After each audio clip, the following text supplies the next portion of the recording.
sou a professora Pamela. A gente está iniciando mais um tópico em educação pela WFG Concursos. O tópico de hoje é projeto político-pedagógico.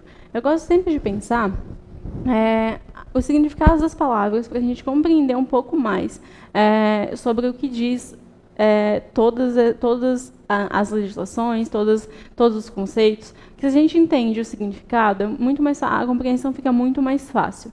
Por exemplo, se a gente for pensar projeto político-pedagógico, são 3 conceitos muito amplos. E se a gente entende o significado de cada uma dessas palavras, na hora de compreender a teoria, fica muito mais tranquilo. Então, vamos lá, projeto. Quando a gente pensa em projeto, a gente pensa em metas e objetivos a serem cumpridos. Vamos pensar aqui. No início do ano, na virada do ano, lá 1º de janeiro, é muito comum que as pessoas estabeleçam metas para o decorrer do seu ano. Então, as pessoas fazem um projeto, idealizam um projeto para ser realizado no decorrer, nesse exemplo que eu dei, no decorrer do ano até o dia 30 de dezembro. Nesse caso aqui, a gente tem metas e objetivos para quê? Para dentro da escola. Então, quando a gente fala em projeto, a gente está traçando metas e objetivos. É qualquer meta e objetivo? Não. Porque daí a gente tem a dimensão política. E aí entra o sentido da palavra político, que quer dizer o quê? Que é uma intencionalidade. Então, todo o projeto, que é um conjunto de metas e objetivos, eles não são só um conjunto de metas e objetivos, eles são conjuntos de metas e objetivos com intencionalidade. E aí, como que a gente resolve ou atinge essas metas e objetivos intencionais, se não pelo pedagógico, que é a metodologia de efetivação. No caso do projeto político-pedagógico, que é, sim, intencional, tudo que está traçado naquele documento, ele é intencional. Então, a gente tem o quê? Um conjunto de metas intencionais que detém de uma metodologia para a sua efetivação. Então, esses 3 P's, projeto político-pedagógico, nada mais é do que um conjunto de metas articuladas e de metodologias preparadas para atingir essas metas dentro do espaço escolar. Vamos lá. E aí, a gente não consegue entender o projeto político-pedagógico sem antes entender o que é gestão democrática. Então, vamos lá. A gente tem, principalmente quem foi formado aí, na escola pela década de 80 e 90, tem um modelo de escola, que é esse modelo tradicional, que faz o quê? É um modelo em que existe um gestor, que normalmente é o diretor, é aquele que dita as regras da escola e todo mundo obedece. Então, a figura desse diretor é aquela figura sisuda, cheia de poder, que manda em todo mundo, manda e desmanda em todo mundo. E aí, a gestão democrática vem fazer o quê? Vem romper com tudo isso. Por quê? A gente entende que, pensando na gestão democrática, lógico, a gente entende que a escola está inserida dentro de um conjunto de pessoas que formam uma comunidade. E cada comunidade tem a sua história, tem as suas especificidades. Então, não dá de chegar uma pessoa de fora e querer mandar em tudo e dizer como devem ser feitas as coisas, como não deve. Então, a gestão democrática tem como princípio uma descentralização do poder.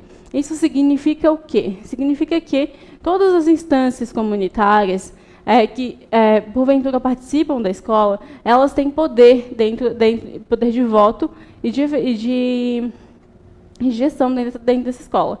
Por exemplo, tem representação na gestão democrática, pais de alunos, professores, estudantes, comunidade escolar, além dos gestores pedagógicos, da direção. Então, todo mundo tem o mesmo poder de voto. Por exemplo, se em uma determinada escola X estão precisando fazer uma reforma no ginásio, e aí quem é que vai decidir isso? É o diretor? Não. Toda decisão de dentro da escola ela vai passar pela gestão democrática. Então, vai se levar uma proposta de organização para a gestão democrática, ela vai avaliar e vai decidir em conjunto tudo o que vai acontecer na escola. Então, todo o processo de decisão, de tomada de decisões, todo o processo de gestão dentro dessa escola, ela passa pela gestão democrática, que é essa representatividade. É uma ideia de horizontalizar os poderes que antes eram centralizados no diretor, que agora passam por toda a escola. E aí, a gente tem o projeto político-pedagógico, entendido que é gestão democrática. Então, a gente tem esse projeto político-pedagógico, gerido pela gestão democrática, que é esse conjunto de pessoas que decide tudo em conjunto, tudo junto, cada qual com a sua representatividade. E a gente tem esse projeto político-pedagógico como formador de identidade. Ah, Pamela, mas por que formador de identidade?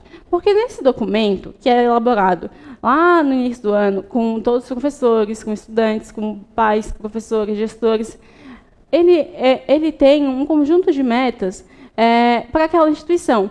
Então, se a instituição quer formar um sujeito pensante, nesse documento vai ter um conjunto de metas para que se forme sujeitos pensantes dentro dessa escola. Então, toda vez que alguém novo chega na escola, pede, eu queria dar uma olhada no PCC, no PPP, para ver se eu coloco, se eu matriculo meu filho aqui ou não matriculo, por quê? Bom, se esse sujeito quer matricular o filho dele ou dela dentro da escola, dentro daquela escola, ele vai pensar que tipo de sujeito eu quero formar, que filho eu quero formar, que metas eu quero propor para essa criança. Então, nesse projeto político-pedagógico, ele tem a identidade da escola, que é como aqueles sujeitos que propõem a gestão democrática, de que forma eles pensam e de que forma eles estruturam essa escola. E aí, é importante que a gente frise que não só, teoricamente, precisa estar estruturado o projeto político-pedagógico, mas tudo que acontece dentro da escola, por exemplo, festa junina, festa da família, tudo que vai acontecer na escola precisa estar estruturado no PPP. Por quê? Porque é o documento que rege a escola. Ah, Pamela, toda escola tem PPP? Nem toda escola tem PPP. Toda escola deveria ter? Sim, toda escola deveria ter um PPP.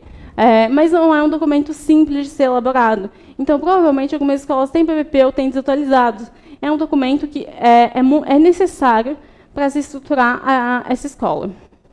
Então, no PPP tem que estar fornecido informações como calendários, horário de aula, organização estrutural da escola, como ela é dividida em salas, como ela é dividida em áreas, em ciclos. Tudo que compõe a escola precisa estar necessariamente implícito no PPP. E aí aqui eu tenho um conceito muito bacana de PPP, que é um documento orientador da ação da escola. Nele devem constar estratégias, funções, diagnósticos e concepções teóricas e princípios norteadores. Isso quer dizer o quê? Que toda e qualquer pessoa que tiver qualquer dúvida sobre como se portar, de como agir dentro da escola, ela pode recorrer ao PPP e lá deve estar como ela deve fazer, de que forma a escola se porta diante de tal situação e se concorda ou não com determinada situação. Então, tudo que envolve a escola deve estar necessariamente implícita no PPP. Então, vejam que é um documento muito importante para a gente pensar e visualizar determinadas escolas, e que nenhum PPP pode ser simplesmente transferido para uma escola. Por exemplo, uma escola no norte do estado, ela tem um PPP. E aí a gente não pode transportar o PPP de lá para uma escola no sul. Por quê? Porque são realidades diferentes, são concepções diferentes, e cada escola tem a sua especificidade. Tem os seus sujeitos, tem os seus professores, os seus gestores, e cada um deles tem uma concepção histórica de currículo, de pessoa, de formação, e que aí devem ser discutidas e pensadas em conjunto para melhor perceber e nortear essa escola. E aí eu trouxe algumas questões para a gente pensar. Eu acredito que quando a gente traz questões de concursos para estudar, a gente consegue visualizar um pouco melhor o que é a teoria. Então, vamos lá. Aqui tem uma citação de Ale Castro Veiga, que é muito importante também dar uma olhada em quem fala sobre PPP, sobre gestão democrática. São textos curtos que você encontra na internet que, por vezes, facilitam mais do que só olhar a legislação. Então, vamos lá. A construção do projeto político-pedagógico é um processo dinâmico e permanente, pois continuamente novos atores se incorporam ao grupo, trazendo novas experiências, capacidades e necessidades. Assim, novos interesses e talentos exigindo novas frentes de trabalho que se abram. É um eterno diagnosticar, planejar, repensar, começar e recomeçar a analisar e avaliar.